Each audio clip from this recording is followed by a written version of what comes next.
नमस्कार, मैं हूं डॉक्टर मोनिका काद्यान। शिक्षार्थियों और दर्शकों, माध्यमिक स्तर पर हम आज जो पाठ करने वाले हैं वो इस पाठ्यक्रम का अंतिम पाठ है। अब तक हमने कहानियाँ पढ़ी, कविताएं पढ़ी, निबंध पढ़े और फीचर भी पढ़ा। तो इस तरह से हमने बहुत सारे पाठ पढ़े, उन पर चर्चा की। आज हम जो पाठ लेने वाले हैं वो इन सब विधाओं से अलग है, वो लेखन कौशल पर आधारित है। शिक्षार्थियों, हम बहुत बार ऐसा देखते हैं कि जब भी हम अपने साथियों से मिलते हैं या किसी संबंधी से मिलते हैं और हम उन्हें कोई बात, अपने मन की कोई बात बताना चाहते हैं, तो हम अपने मन में उन विचारों को व्यवस्थित नहीं कर पाते हैं।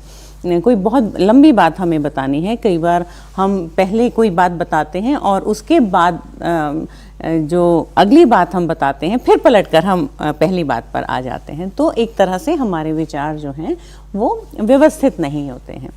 तो इसमें हमें कहीं ना कहीं दिक्कत होती है और हमें लगता है कि शायद जो सामने वाला व्यक्ति है, जो सुन रहा है, वो हमारी बातों में रुचि नहीं ले रहा है या हमारी बातें इतनी रोचक प्रतीत नहीं हो रही हैं। इस तरह से हम जैसे माध्यमिक स्तर पर हैं, हमारे पास कुछ और विषय भी होंगे, तो हम उन विषयों में भी जब अपने निबंधात्मक प्रश्न करते हैं तब वहाँ पर भी हमें इस तरह की समस्या आती है और हम नहीं समझ पाते हैं कि हम अपने उत्तर को किस तरह से इस तरह से व्यवस्थित करें कि हम जो भी बात, जिस तरह के भी बिंदु हम उस उत्तर में शामिल करना चाहते हैं, हम उन्हें अच्छी ढंग से लिख सकें और कुछ भी हमसे ऐसा ना हो जो छूट जाए। तो कुछ बातें ऐसी होती हैं या कुछ प्रश्न ऐसे होते हैं जो छोटे होते हैं, तो उनमें हम एक आध अनुच्छेद लिखते हैं। कुछ प्रश्न बड़े होते हैं, जैसा कि मैंने बोला कि निबंधात्मक जो प्रश्न होते हैं वो उनमें हम कई अनुच्छेद हम लिखते हैं। तो इस तरह से ये जो लंबे उत्तर होते हैं, इनमें भी हमें अपने विचारों को, अपने बिंदुओं को व्यवस्थित करने की ज़रूरत होती है। तो इन सभी बातों में जो बात कॉमन है, जो बात समान है, वो ये है कि हम अपनी बात को कहने के लिए एक व्यवस्था के अंतर्गत हम कार्य करें, हम एक व्यवस्थित ढंग से अपना उत्तर लिखें। तो ये सभी जो बात हम अभी कर रहे हैं, ये निबंध कैसे लिखा जाए उसके अंतर्गत भी आती हैं। हम माध्यमिक स्तर पर हिंदी पढ़ रहे हैं, हम उच्चतर माध्यमिक स्तर पर भी हिंदी पढ़ रहे हैं, तो हमें वहाँ जब भाषा का प्रश्न आता है, भाषा की परीक्षा होती है, तब वहाँ पर भी हमें इस तरह से प्रश्न आते हैं। और जब हम हिंदी विषय की बात करते हैं तो वहाँ पर भी आपको निबंध लिखने के लिए दिए जाते हैं परीक्षा में, तो वहाँ भी आपको इसका काम लेना होता है। तो आज के इस कार्यक्रम में हम शिक्षार्थियों जानेंगे कि हम अच्छा निबंध कैसे लिखें, या ये कहें कि निबंध कैसे लिखें। तो हमारे कार्यक्रम के कुछ उद्देश्य हैं शिक्षार्थियों। पहला उद्देश्य है कि किसी विषय के विभिन्न पक्षों पर, क्योंकि एक विषय के अलग अलग पक्ष हैं, तो विभिन्न पक्षों पर विचार करके उसके प्रमुख बिंदुओं का वर्णन कर सकेंगे। किसी विषय को विभिन्न बिंदुओं के आधार पर अनुच्छेदों में किस तरह से बांटा जाए, उन अनुच्छेदों में बांटकर उनका उल्लेख कर सकेंगे। विचारों या भावों को लिखकर अभिव्यक्त कर सकें, क्योंकि हम निबंध लिखने वाले हैं, तो निबंध लिखने के लिए हमें अपने भावों को, अपने विचारों को हम अभिव्यक्त करने के लिए लिखने की आवश्यकता है, तो हम लिखकर अभिव्यक्त कर सकेंगे। लेखन में सरल तथा प्रभावशाली भाषा का प्रयोग हम कर सकेंगे। और जो सबसे महत्वपूर्ण है, जो मुख्य उद्देश्य है हमारे इस कार्यक्रम का, वो है कि अच्छा और प्रभावशाली निबंध, क्योंकि हम निबंध तो अमूमन सभी लोग लिख लेते हैं, लेकिन हमें अच्छा निबंध लिखना है, हमें प्रभावशाली निबंध लिखना है, तो हम ये भी कर सकेंगे, हम अच्छा और प्रभावशाली निबंध लिख सकेंगे। तो इस तरह से ये कुछ हमारे उद्देश्य हैं शिक्षार्थियों। तो सबसे पहले हम ये जान लें कि निबंध होता क्या है। जब हम बात करते हैं, हम बहुत बार इस बारे में बात करते हैं कि इस विषय पर निबंध आया। निबंध जो विषय है, इस पर हम ये जानें कि क्या है निबंध। तो आप ये समझ सकते हैं कि निबंध से मतलब ऐसी रचना जिसे बहुत ही अच्छे ढंग से बांधा गया है, जिसमें जो विचार दिए गए हैं, जो घटनाएं दी गई हैं, उनका बिल्कुल सही क्रम है, और बिल्कुल वो जो क्रम है और वो क्रम बिल्कुल सही है, और आपस में वो घटनाएं गूंदी हुई हैं। तो एक तरह से शिक्षार्थियों, इसका क्या तात्पर्य हुआ? किसी भी विषय पर कोई रचना जिसे बहुत ही क्रम से रखा गया है, और वो सभी विचार, सभी घटनाएं एक दूसरे से संबंधित हैं और बिल्कुल क्रम से आ रही हैं। तो जैसे हमने शुरू में भी बात की कि हम अपने विचार जो हैं वो व्यवस्थित कर सकें। व्यवस्था यानी पहले कौन सा विचार आएगा, पहले कौन सी बात करनी है, बाद में कौन सी बात करनी है। तो ये सभी ये जो क्रम है, इसका हम अच्छे से ध्यान रख सकें। तो इस तरह की रचना को हम निबंध कहते हैं। और ये आप जानते ही हैं कि निबंध जो है वो गद्य में होता है, कविता में निबंध नहीं होता है। कविता के रूप में निबंध नहीं लिखा जाता है, वो गद्यात्मक होता है। और जिस तरह से आपने कहानी पढ़ी है, या संस्मरण देखा, या रेखा चित्र आपने पढ़ा, या आपने कोई उपन्यास पढ़ा होगा, इसी तरह ये सब विधाएं हैं हिंदी साहित्य की। तो इस तरह से ही निबंध भी गद्य की एक महत्वपूर्ण विधा मानी जाती है। अब प्रश्न आता है कि निबंध का आकार कितना हो। तो निबंध का आकार जो है वो छोटा भी हो सकता है और बड़ा भी हो सकता है। जो हम देखते हैं माध्यमिक स्तर पर कि 300 शब्दों का निबंध हम लिखते हैं। तो ये जो निबंध है, ये 2-3 प्रश्नों के निबंध भी हो सकते हैं, और जो साहित्यकार निबंध लिखते हैं वो 25-30 प्रश्नों के भी निबंध लिखते हैं। तो सामान्यतया शिक्षार्थियों, जो निबंध है वो 3-4 प्रश्नों का निबंध हमें उसका अभ्यास करना चाहिए। इतना हमारे लिए इस स्तर पर पर्याप्त होगा। अब बात होती है कि निबंध में किस तरह के विषय जो हैं वो निबंध के विषय हो सकते हैं। तो आप इस सृष्टि में कोई भी विषय ले लीजिए, कोई भी वस्तु, कोई भी घटना, कोई भी विचार, किसी भी भाव पर शिक्षार्थियों आप निबंध लिख सकते हैं। तो इस बात का हमें ध्यान रखना है कि आप जिस विषय पर निबंध लिखें उसमें आपके पास कुछ विचार होने चाहिए। अब विचार के बगैर तो आप क्या अभिव्यक्त करेंगे? विचारों के बगैर तो आप अभिव्यक्ति नहीं कर पाएंगे। तो आपके पास विचार होने चाहिए, आपके पास कुछ अनुभव होना चाहिए, आपके पास कोई सामग्री होनी चाहिए जिसे आप निबंध के रूप में लिख सकें। और इस बारे में आपको विशेष रूप से ध्यान रखना होगा कि जो भी आप निबंध लिखें उससे आप प्रस्तुति किस तरह से कर रहे हैं, जिसके बारे में हम आगे चर्चा करेंगे।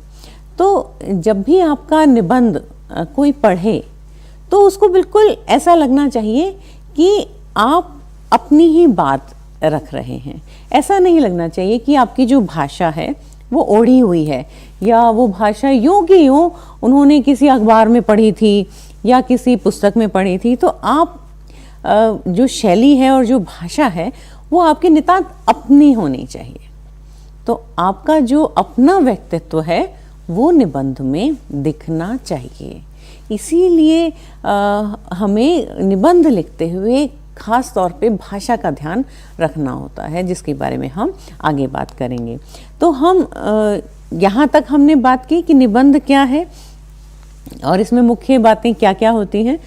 अब हम अगर बात करें कि निबंध हम क्यों लिखें, तो जैसा कि परिचय देते हुए मैंने आपको बताया कि हमें अपने विचारों को व्यवस्थित रूप से प्रस्तुत करने के लिए निबंध लिखने की भी आवश्यकता होती है। क्योंकि एक विचार हमारे पास अभी आ रहा है और उसके बाद हम पलट कर हम आगे चले गए हैं, फिर हमें जो पहला विचार है उससे संबंधित कोई बात और याद आ गई है, हम फिर वहाँ पर वो बात लिख देते हैं। तो एक तरह से जो हमारे विचार हैं, जो हमारे भाव हैं, वो आपस में गुंदे हुए नहीं रहते, क्रमिक नहीं रहते, जैसा कि हमने बात की। तो हमें यहाँ पर इस बात की विशेष रूप से आवश्यकता होती है कि हम किसी भी विषय पर, मान लीजिए हम कल्पना करते हैं कि आप अभी जैसे पढ़ाई कर रहे हैं लेकिन आपके बहुत सारे सपने होंगे, तो आप कोई सपना देखते हैं या आप कल्पना करते हैं कि यदि मैं शिक्षक होता, यदि मैं शिक्षक होती, तो इस विषय पर आप निबंध लिखना चाहते हैं। तो इस सपने को, इस कल्पना को आकार देने के लिए आपको एक निबंध लिखना होगा जिसमें आप अपनी पूरी योजना, अपनी कल्पना के माध्यम से आप प्रस्तुत करेंगे। तो इस तरह से शिक्षार्थियों, निबंध लिखने के ऊपर हम ये बात कर सकते हैं कि हम जो भी निबंध लिखें, पाठक को हमारी बात अच्छे से समझ में आए और उसे आपको प्रभावित भी करना है, उसे सिर्फ सपाट सी प्रस्तुति ना लगे। तो हम अपने निबंध को लिखते हुए अपने विचारों को क्रमबद्ध करेंगे, उदाहरण देंगे, प्रभावशाली भाषा का प्रयोग करेंगे और इसके लिए हमें निरंतर अभ्यास करना होगा और इसलिए हम निबंध लिखते हैं। इसके अलावा निबंध लिखने की एक बहुत महत्वपूर्ण उपयोगिता भी है। आपके पास जो दूसरे विषय हैं शिक्षार्थियों, उनमें भी जो आपके दीर्घ उत्तर जो हैं, लंबे उत्तर वाले जो प्रश्न हैं, उनके लिए भी आपको अपने विचारों को व्यवस्थित करने की आवश्यकता होती है। तो ऐसा नहीं है कि निबंध के बारे में प्रश्न सिर्फ हिंदी विषय के अंतर्गत परीक्षा में आता है इसीलिए निबंध लिखने की ज़रूरत है। आपको अन्य विषयों में भी उत्तर सही ढंग से, सही क्रम से, व्यवस्थित ढंग से लिखने के लिए निबंध लिखने का अभ्यास करना चाहिए। तो इसमें आपके पास बहुत सारे विषय हैं और अब आप जैसे बड़े होंगे और आप आगे और पढ़ाई करेंगे, उच्च शिक्षा में जाएंगे, तो वहाँ पर तो आपको बहुत बड़े बड़े उत्तर आपको लिखने होंगे। तो वहाँ आपको अपने विचारों को क्रमबद्ध ढंग से लिखने का अभ्यास होना चाहिए। तो यहाँ से ही आप इस बात का ध्यान रखेंगे कि निबंध लिखा कैसे जाता है। तो सबसे पहले शिक्षार्थियों हम बात करते हैं कि निबंध के प्रकार कौन कौन से होते हैं।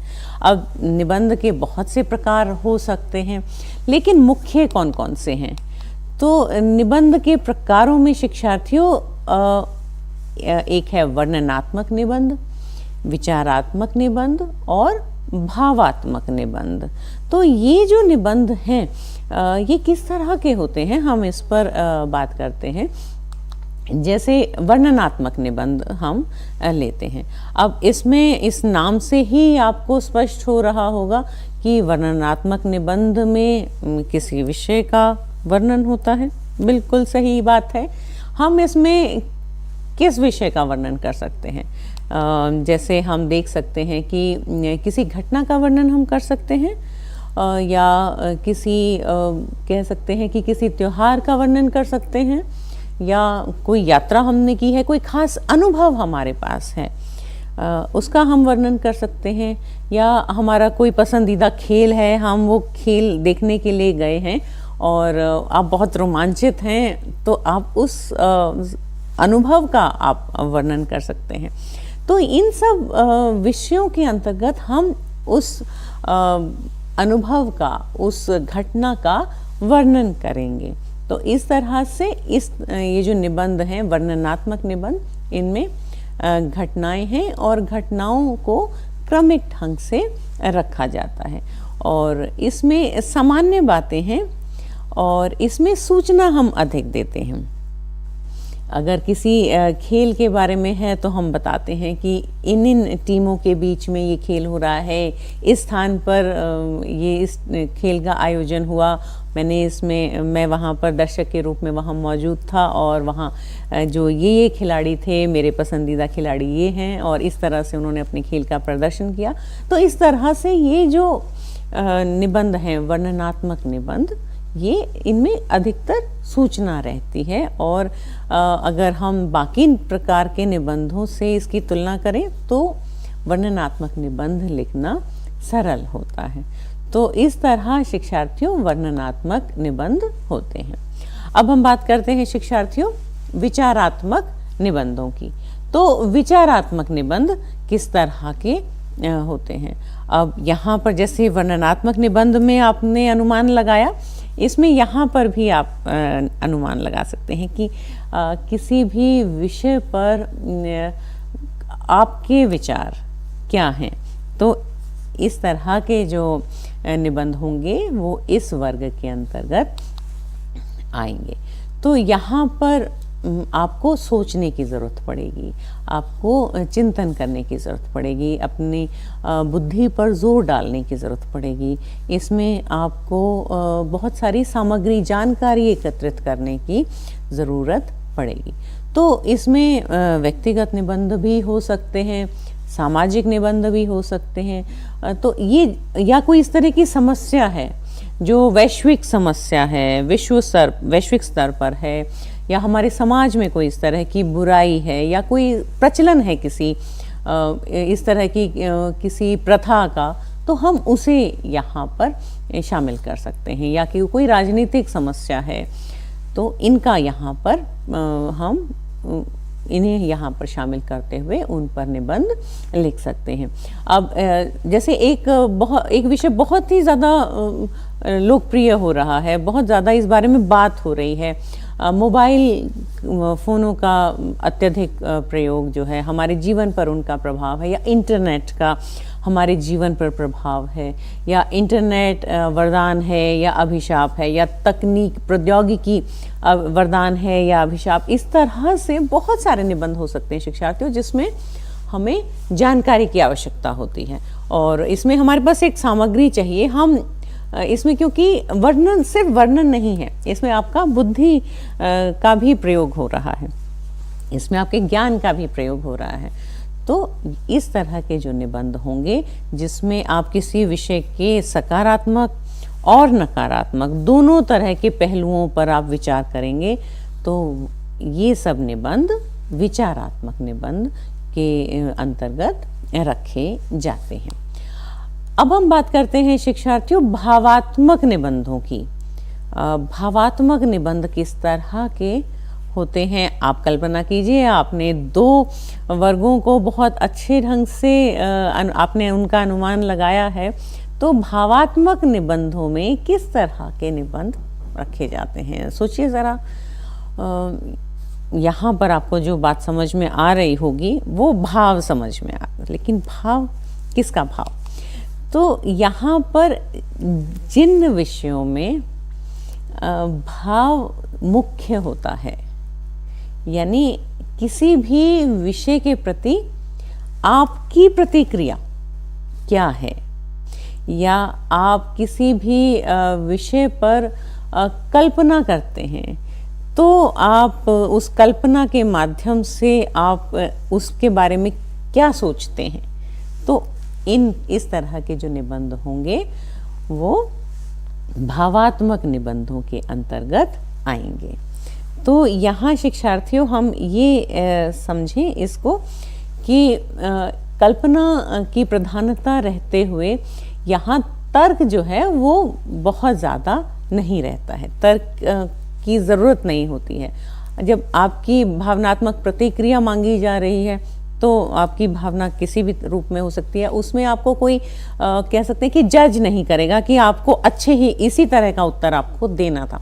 आप उसमें आज़ाद रहते हैं, आप किसी भी तरह से अपनी प्रतिक्रिया दे सकते हैं। जैसे हमने जैसे शुरू में बात की, अगर हम मित्रता की बात करते हैं या दोस्ती, एक वरदान, जीवन का एक बहुत बड़ा वरदान, हम इस तरह के विषय पर निबंध लिखते हैं, तो ऐसा भी हो सकता है कि आपका कोई अनुभव अच्छा ना रहा हो मित्रता के मामले में, तो आप उसे दूसरे ढंग से आप उसमें प्रतिक्रिया देंगे।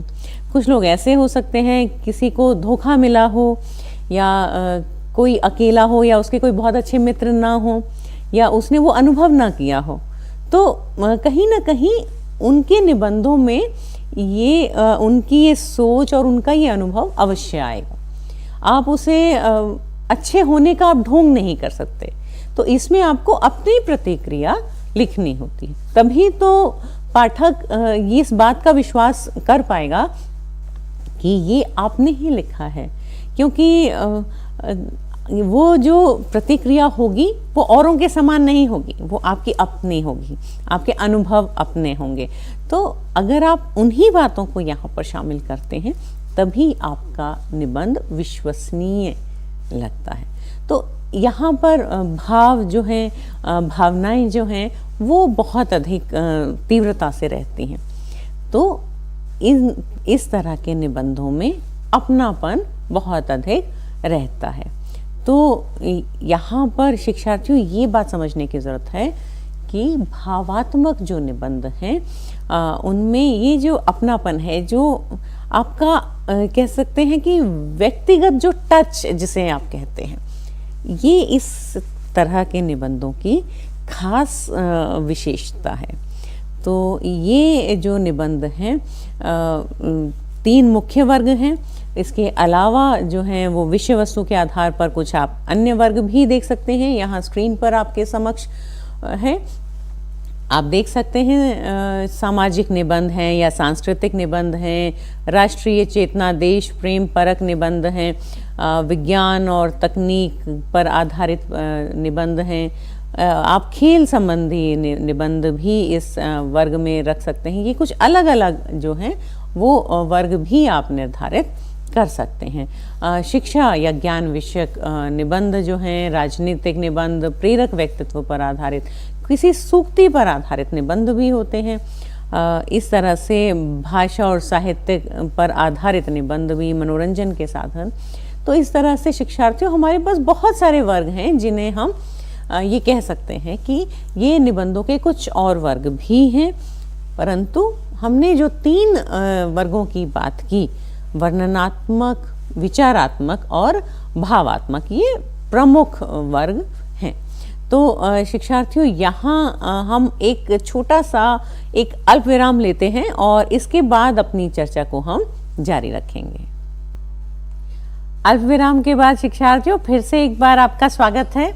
हमने बात की कि निबंध क्या है, उसकी क्या उपयोगिता है, कितनी तरह के निबंध होते हैं, क्या क्या वर्ग हैं और किन किन बातों का हम मुख्य रूप से इसमें ध्यान रखते हैं।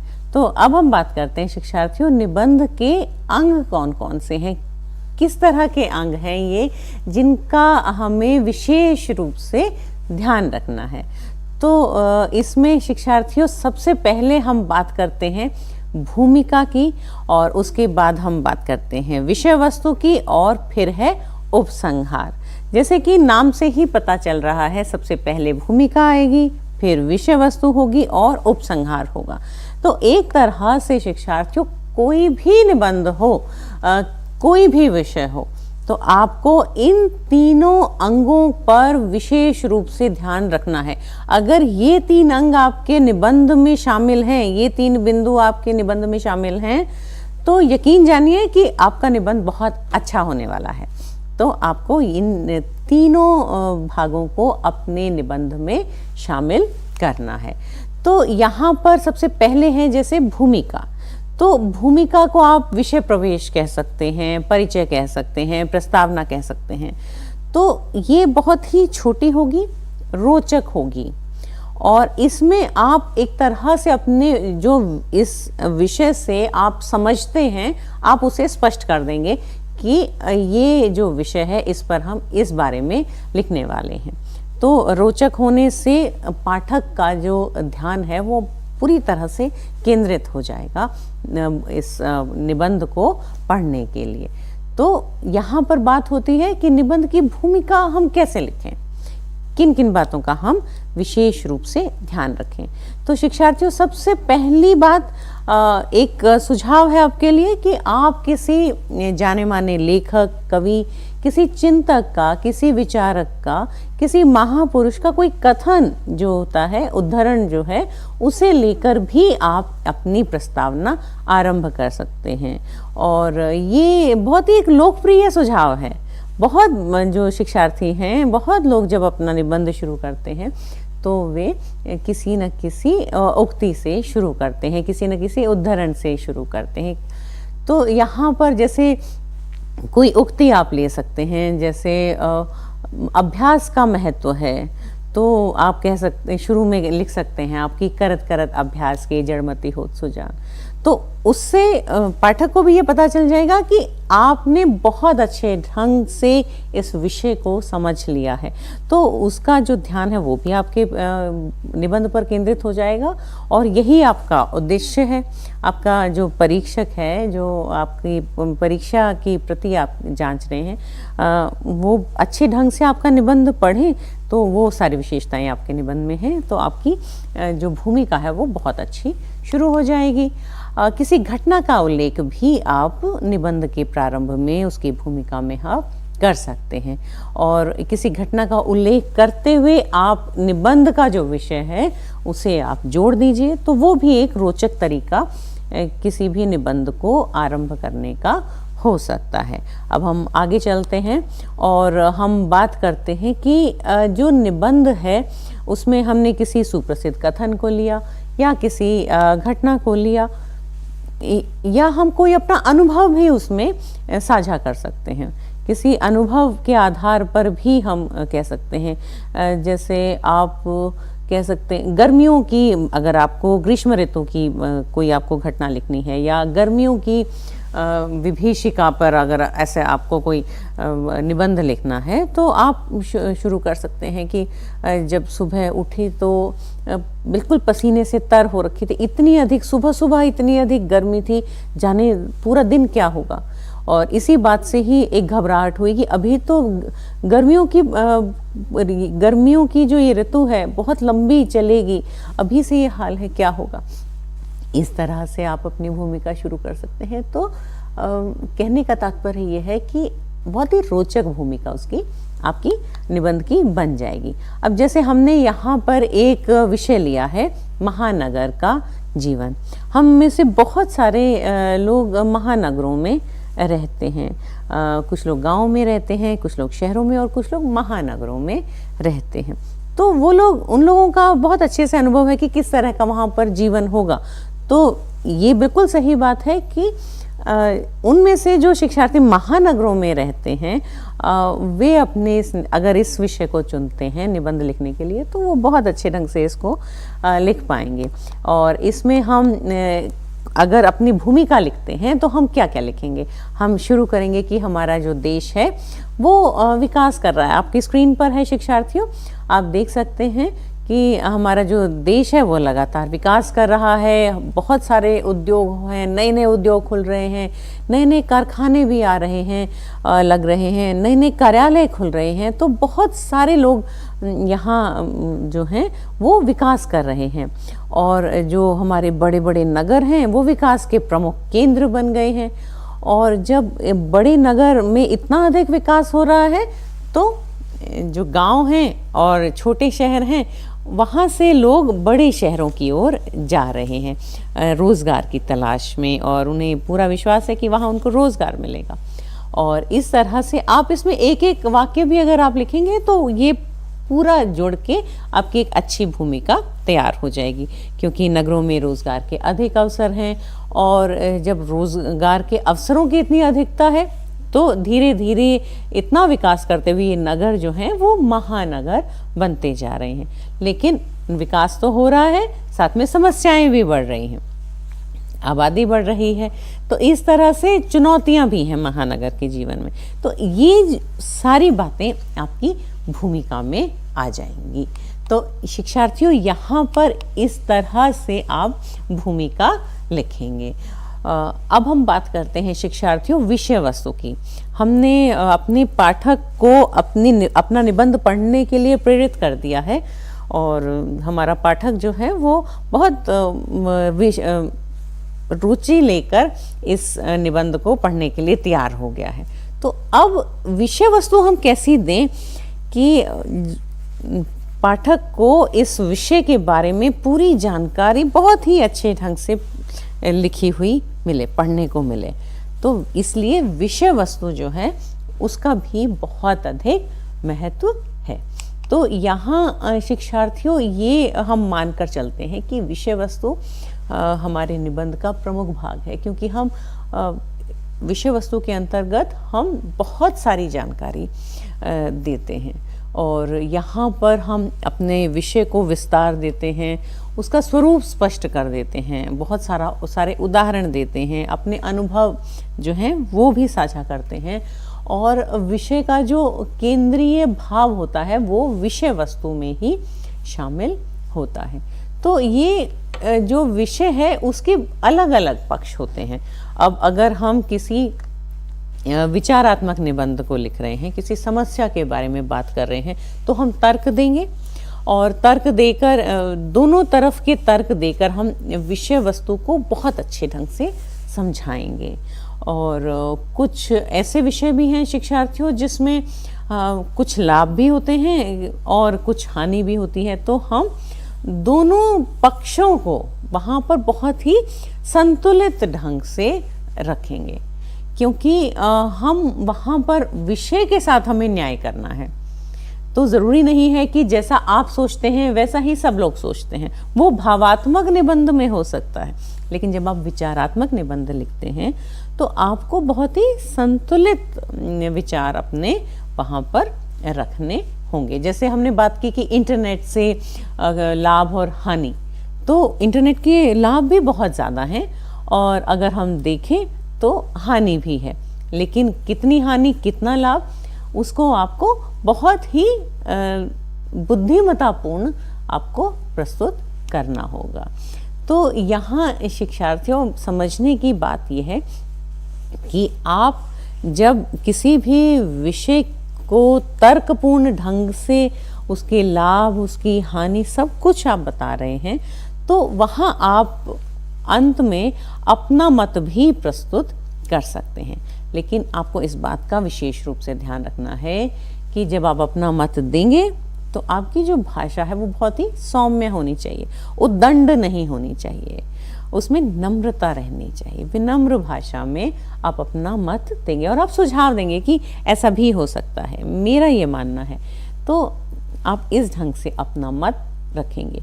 क्योंकि आप अपना मत रख सकते हैं लेकिन आप अपना मत थोप नहीं सकते हैं, तो इस बात का आपको ध्यान रखना होगा। तो अगर आपने परीक्षा में इस तरह से आपने निबंध लिखा है तो परीक्षक भी आपकी इस भावना का, आपके इस संतुलन का, आपकी इस गंभीरता का प्रभाव मानेंगे, वो भी बहुत प्रभावित होंगे कि उन्होंने बहुत अच्छे ढंग से ये निबंध लिखा है। क्योंकि हो सकता है परीक्षक की जो सोच है वो शायद दूसरी तरफ हो, तो आप बहुत ही विनम्र भाषा में अपना मत रखेंगे, इस बात का आप ध्यान रखेंगे। साथ में आप भाषा हमारी विनम्र हो जाएगी और हम ये भी ध्यान रखेंगे कि हम किसी भी तरह से किसी की भी भावनाओं को आहत ना करें, ये बात का भी हम अवश्य ध्यान रखें।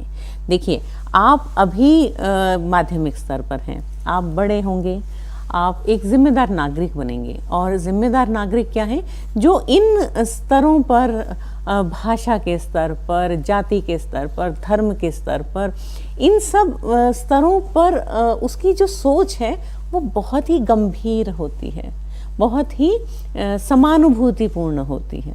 तो आपको एक जिम्मेदार नागरिक वहाँ पर बनना है और इस बात का आपको विशेष ध्यान रखना है शिक्षार्थियों कि आप अपने निबंध में इस बात को रखें कि किसी भी व्यक्ति की भावना आहत ना हो। तो आपको ये इस बात का भी ध्यान रखना है।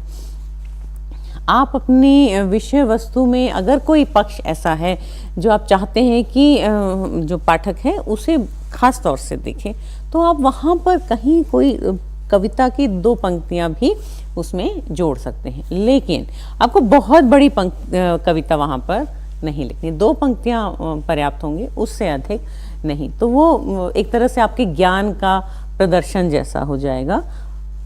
विषय से संबंधित हो कविता की पंक्तियाँ और बिल्कुल उसी पक्ष पर प्रकाश डालती हूँ, इस बात का आप विशेष ध्यान रखेंगे। तो अगर आप अलग अलग बिंदु लिख रहे हैं तो आप अनुच्छेद बदलिए, अलग अलग अनुच्छेदों में अलग अलग बिंदु आप रखिए। तो यहाँ पर आप ये भी कर सकते हैं कि जब आप किसी भी विषय पर निबंध लिखना आरंभ करें तो उसकी एक रूपरेखा बना लें और आप प्रमुख जो बिंदु हैं वो लिखें और फिर उन बिंदुओं के भी आगे उपबिंदु आप बना लें, ताकि किसी भी तरह की कन्फ्यूजन आपको निबंध लिखते हुए ना हो। सब कुछ बिल्कुल क्रमिक ढंग से आप प्रस्तुत कर सकें। तो जैसे उदाहरण के लिए हमारे पाठ्यक्रम में दहेज प्रथा पर अगर आप निबंध लिखते हैं तो उसके मुख्य विषय के बिंदु और उपबिंदु दिए गए हैं। यहाँ आपकी सुविधा के लिए मैंने रखे हैं। जैसे दहेज है तो दहेज क्यों दिया जाता है, ये आप बिंदु कुछ ऐसे बना सकते हैं कि जैसे बेटी का एक नया घर होता है, यहाँ पितृसत्तात्मक समाज है और यहाँ पर जो लड़की है वो एक विवाह योग्य आयु की होने के बाद उसका विवाह किया जाता है और वो अपने पति के घर जाकर रहती है। गृहस्थी नहीं होती है, एक नया अनुभव होता है, तो उसमें कुछ सुविधा देने के लिए कुछ उपयोगी वस्तुओं की भेंट उसके माता पिता की तरफ से दी जाती है।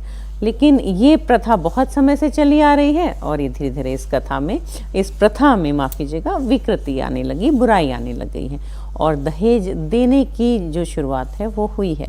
फिर यहाँ पर आप बिंदु लिख सकते हैं कि अब आप दहेज प्रथा की बुराइयों के बारे में बताएंगे कि जो दूल्हा है उसकी कीमत की वो कितना अधिक कमाता है, उसके आधार पर उसका मोल भाव हो रहा है। अधिक दहेज के लिए बहू पर अत्याचार किया जाता है, अलग अलग ढंग से उस पर शारीरिक प्रताड़ना है, मानसिक ढंग से उसका शोषण किया जाता है और ये मांगें लगातार बढ़ती हैं। और उसके बाद आप सुझाएंगे कि इस कुप्रथा से उबरने के लिए हमें किन किन बातों का ध्यान रखना चाहिए, हम क्या क्या उपाय कर सकते हैं। तो इस तरह से शिक्षार्थियों हम किसी भी विषय के लिए बिंदु उपबिंदु हम रख सकते हैं। तो यहाँ शिक्षार्थियों हम इस बात का ध्यान रखें कि हमारी विषय वस्तु में ये सभी बिंदु उपबिंदु बिल्कुल क्रम से आएंगे। तो हमने विषय वस्तु को जान लिया। अब उपसंहार, अभी हमारी भूमिका बहुत अच्छी हो गई है, हमने विषय वस्तु बहुत अच्छे ढंग से लिख ली है, लेकिन अगर हम उसका उपसंहार कहीं पर जल्दबाजी में लिख देंगे तो फिर वहाँ पर थोड़ा सा गड़बड़ हो जाएगी। तो यानी कहने का तात्पर्य क्या हुआ कि हमें अपना जो निबंध का उपसंहार है वो बहुत ही अच्छे ढंग से उसको बहुत ही अच्छी बिंदु पर लाकर छोड़ना है। तो इसमें हम किस बात का ध्यान रखेंगे, उपसंहार अच्छा हो और वहाँ पर आप अपने जिस विषय का है उसका एक निचोड़ आप कुछ पंक्तियों में आप वहाँ पर रख दें। भाषा के बारे में हम बात कर ही चुके हैं कि भाषा हमारी सौम्य होनी चाहिए, छोटे छोटे शब्द, छोटे छोटे वाक्य होने चाहिए, विद्वत्ता का प्रदर्शन आप ना करें। जिन शब्दों से आप परिचित हों आप उन्हें ही लें और एक अच्छा निबंध लिखें। तो शिक्षार्थियों, मैं समझती हूँ कि यहाँ हम इस कार्यक्रम को विराम दे सकते हैं। आपने निबंध लेखन के बारे में कुछ बिंदुओं को सुना, हमने इस पर चर्चा की। मैं उम्मीद करती हूँ आपको इससे निबंध लेखन में मदद मिलेगी। और यहाँ ये माध्यमिक स्तर का हमारा पाठ्यक्रम यहाँ पूरा होता है। हम फिर से देखते हैं कि अगले कार्यक्रम में हम दोबारा से इस पाठ्यक्रम को शुरू करेंगे और पाठ 1 से हम अपना ये कार्यक्रम पर चर्चा करना आरंभ करेंगे। तो विदा लेती हूँ। धन्यवाद, नमस्कार, जय हिंद।